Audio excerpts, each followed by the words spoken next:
All right, everybody, strap in. Today we're going to be taking a deep dive into, deep diving in Enlisted. World War II, the MMO shooter.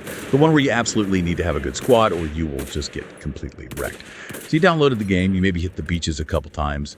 Now you're thinking, all right, how do I get good? You're in the right place, my friend. This deep dive is going to be all about going from zero to hero.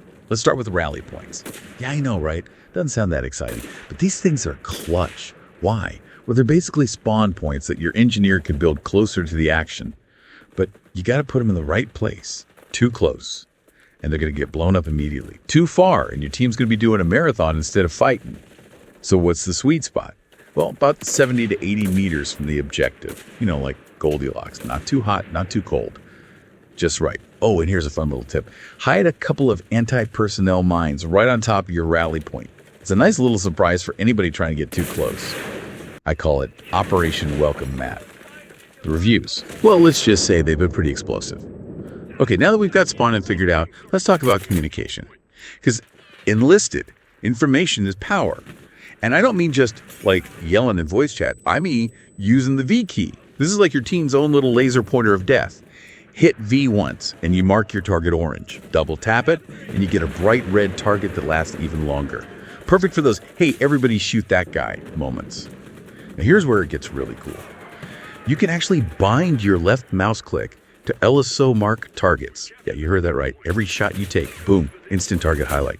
It's like battlefield multitasking taken to a whole new level. Speaking of levels, let's talk squad composition. Because rolling into battle with the right crew is like, I don't know, showing up to a potluck with all the best dishes. You got to have your engineers, the MVPs of building those rally points. Then there are the radio operators, the communication withers who can call in backup like nobody's business. And of course, you can't forget about the AT gunners, the tank killers, the guys who bring the big guns when those metal monsters show up. Now, picking the right squad is only half the battle.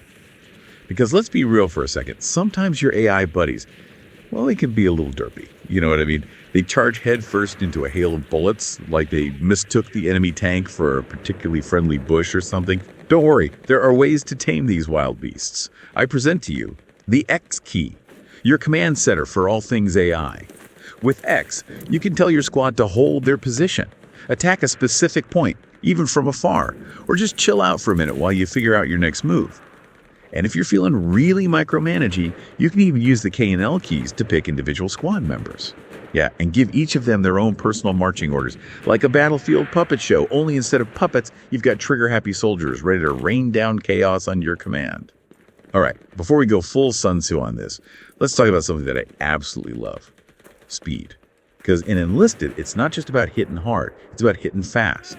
And by hitting, I mean like outmaneuvering and flanking with such grace and precision that the enemy doesn't even know what hit him, metaphorically speaking, of course.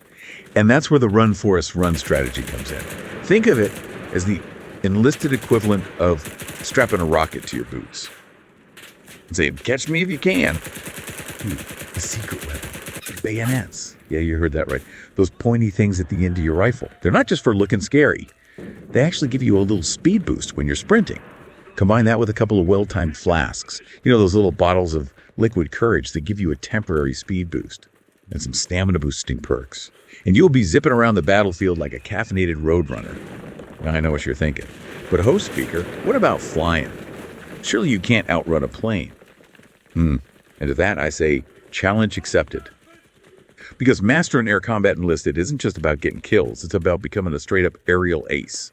Like Maverick from Top Gun, only with way more explosions and a lot fewer volleyball montages. And just like Maverick had his F-14, you've got your flaps. Use them wisely, my friend. Because they're the key to pulling off those gravity-defying maneuvers. The ones that'll leave your enemies wondering if they just got outmaneuvered by a particularly talented pigeon. Combat flaps for those high-speed turns. Takeoff flaps for, taking off. And landing flaps for landing. Hopefully without crashing into a tree. And don't forget about that handy-dandy map. It's not just for navigation. It's your intel hub for tracking enemy planes and ground vehicles. Pro tip, mark those enemy vehicles on the map. Not only will it help your team, but it'll also give you a longer-lasting reference point for when you're coming in for the kill. Speaking of which, when it comes to air-to-ground combat, here's how you want to prioritize your targets. Planes first. Gotta clear those guys. Then tanks. Those metal behemoths are XP gold mines. Then APCs. They might not be as flashy, but they can still pack a punch. And finally, infantry. Sorry, ground troops, but you're at the bottom of the food chain. All right, I know we've covered a lot of ground already, and air, but we're just getting started. So grab a snack, refill your canteen, and get ready for the next round of Enlisted Enlightenment. Welcome back, everybody. It's time to crank things up a notch and really get into the nitty-gritty of Enlisted mastery. If part 1 was about the basics, part 2 is about taking those basics and turning them into some next-level battlefield brilliance. We were talking about speed before, right? How that run, Forrest, run strategy can turn you into a total blur on the battlefield. But speed without direction, it's kind of pointless. Like having a Ferrari stuck in a traffic jam. Frustrating, right? That's where flanking comes in. Flanking. It's not just about getting behind the enemy. It's about hitting them where it hurts, when they least expect it. Like a ninja warrior dropping out of the sky and saying, "Surprise, suckers!" And one of my favorite flanking targets, enemy spawn points. Yeah, remember those rally points we talked about? Well, the enemy has them too. And nothing disrupts an enemy push like taking out their reinforcements before they even hit the battlefield. Now, sneaking up on a spawn point, it's not always easy. You got to use the terrain to your advantage. Forests, buildings, even those craters left by some well-placed artillery strikes. Anything that'll break up your silhouette and give you a little cover while you make your move. And once you're in position, it's time to unleash a symphony of chaos. And what better instrument for that than the good old-fashioned grenade? Those pocket-sized bundles of explosive joy, perfect for clearing out bunkers, disrupting enemy formations, and generally turning a well-organized defense into a panicked scramble for cover. But here's the thing. Don't just chuck those grenades like you're trying to win a distance throwing contest. There's an art to it, a finesse, that separates the grenade noobs from the explosive maestros. I'm talking about cooking your grenades. Basically, you hold on to that grenade for a few seconds after you pull the pin, let it burn down a bit before you let it fly. It gives the enemy less time to react, turning that grenade from a predictable projectile into a little surprise party they won't soon forget. Just be careful not to hold on for too long, unless you're going for that kamikaze chic look. Not that I'm recommending it, of course. Safety first, kids. All right, let's talk about those metal behemoths that roam the battlefield, dishing out pain and inspiring a healthy dose of fear. Tanks. These rolling fortresses can seem invincible at first, but trust me, even tanks have their weaknesses. And knowing those weaknesses, that's the difference between being tank fodder and becoming a tank-busting legend. So let's break it down. First, the obvious. Aim for the weak spots. Rear and sides are usually less armored than the front. Think of it like a turtle shell. You want to attack from the sides or the back, not head on. And if you can get a shot at the tracks, oh man, you can immobilize that tank faster than you can say target neutralized. A tank without tracks. Basically a sitting duck, ripe for the picking. Second, bring the right tools for the job. You wouldn't go tank hunting with fly swatter, would you? So ditch those pea shooters and embrace the heavy artillery. Explosive packs, your best friend when it comes to tank busting. Those bad boys pack enough punch to turn even the most heavily armored tank into scrap metal. And don't underestimate the power of anti-tank rifles. They might not be as flashy as a bazooka, but they can still do some serious damage, especially at close range. And finally, remember the golden rule of tank busting. Teamwork makes the dream work. Don't try to solo a tank, unless you have a death wish and a surplus of respawn tickets. Coordinate with your team. Flank that metal beast and focus your fire. A well-coordinated attack can bring down even the most formidable tank, turning it from a battlefield terror into a smoldering testament to your tactical brilliance. Now, before we get too carried away with offensive maneuvers, let's take a moment to appreciate the art of defense. Because in Enlisted, a strong defense is just as important as a powerful offense. Think of it like this. A good offense wins battles, but key to a solid defense. Position it, my friend. Choose your spots carefully. Use natural cover and concealment to your advantage. And once you've found that perfect spot, time to fortify. Sandbags, barbed wire, check hedgehogs. These are your defensive BFFs. And let's not forget about those trusty mines, anti-personnel mines for keeping those pesky infantry squads at bay. And anti-tank mines for turning any armored assault into a metal-crunching fireworks display. Just remember to mark those minefields clearly, unless you want to be responsible for the most awkward friendly fire incident in Enlisted history. And finally, the glue that holds any good defense together, communication. Keep your team informed of enemy movements. Call out targets. Coordinate your defenses. A well-coordinated defense can hold off even the most determined enemy attack, turning their assault into a frustrating exercise in futility. Now, this might sound a little counterintuitive, but sometimes the best defense is a strategic retreat. Yeah, I said retreat. Because in Enlisted, it's not always about winning every engagement. It's about knowing when to fall back, regroup, and live to fight another day. Think of it like this. A strategic retreat. It's not a defeat, it's a tactical maneuver, a way to preserve your forces and come back stronger, smarter, ready to kick some serious butt. If you're outnumbered, outgunned, or just in a bad position, don't be afraid to call for a tactical retreat. Regroup with your team. Find a more advantageous position. Those rally points make excellent fallback points, by the way, and come back swinging. Because in Enlisted, sometimes the best way to win is to know when not to fight. All right, Battlefield Commanders, that wraps up part 2 of our Enlisted deep dive.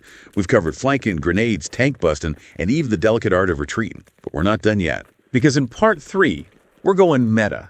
We're talking situational awareness, communication on a whole new level, squad management like a pro, and the one resource you can never have enough of, patience. So stay tuned, stay sharp, and get ready to level up your Enlisted game like never before. Welcome back, Enlisted Elite. We're in the end game now. Time to separate the wannabes from the true battlefield masters. Parts 1 and 2, those were like boot camp. Part 3, this is where we ascend to, like Enlisted Nirvana. We're talking situational awareness, communication that's practically telepathic, squad management that make Patton jealous, and the secret sauce that every true enlisted champion has, patience. So first up, situational awareness. It's more than just knowing where the enemy is. It's like feeling the heartbeat of the battlefield, man. Predicting threats before they even pop up. Reacting with the speed and precision of a caffeinated ninja. It's like you're not just playing a game, you're conducting this massive symphony of destruction. Every move, every shot, every grenade, that's a note in the symphony. You got to be aware of everything. The mini-map. Yeah, that's your sheet music. But don't get tunnel vision. Use your eyes, your ears, your gut. Listen for gunfire, for the rumble of tanks, planes in the distance. See those muzzle flashes? Movement in the shadows. Those are clues, man. Got to learn to anticipate. Think about where they're going to attack from, what they're trying to do, what their weaknesses are. The more you get inside their heads, the better you can counter them and stay ahead of the game. Okay, now let's level up our communication game. We talked about the V key, right? But real battlefield communication is way more than just pointing out targets. You got to convey vital info fast, efficiently, and with a little bit of style. It's like you're the quarterback, your squad, those are your receivers, and the enemy, well, they're the linebacker about to get juked out of his shoes. Use that voice chat, but don't just spam it. Nobody wants to hear you sing karaoke in the middle of a firefight. Be clear, be concise, and be respectful, all right? Call out enemy positions, warn your team, coordinate attacks, and share those little nuggets of wisdom you've picked up along the way.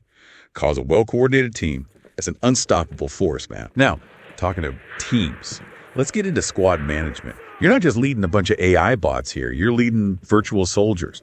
They've got their strengths, weaknesses, and probably a few quirks you haven't even discovered yet. It's like you're that conductor, remember. Your squad, those are your instruments. Make them play together. Use their unique abilities. Engineers building, radio operators supporting, AT gunners taking out tanks. Give orders. Adapt to the situation, Be a leader. Inspire your team. Motivate them. Push them to be their best. All right, almost done, but got to talk about one more thing. It's something people forget in the heat of battle. Patience. Enlisted ain't Call of Duty, man. This ain't about running and gunning. It's about strategy, thinking ahead, executing with precision. Like chess, not checkers. Every move matters. Every decision has consequences. Don't just charge in. Take a breath. Analyze the situation. Plan your attack. Pick your fights. Patience, my friend, is a superpower on the virtual battlefield. And remember, winning isn't always about getting the most kills. It's about achieving your objectives, completing the mission, outsmarting the other guys. So there you have it, your crash course in Enlisted Enlightenment. Rally points, flanking, tank busting, the Zen art of patience. We covered it all, but this is just the start. The real learning, that happens out there in the trenches, through experience, trial and error, pushing yourself to get better at every match. Go experiment, have fun, and most importantly, dominate. And if you ever find yourself second-guessing your moves, just ask yourself, what would host speaker do? Odds are it involves a well-placed rally point, a perfectly timed grenade, and a whole lot of tactical brilliance. This has been The Deep Dive, your source for all things game knowledge. Until next time, stay curious, stay strategic, and keep those headshots coming.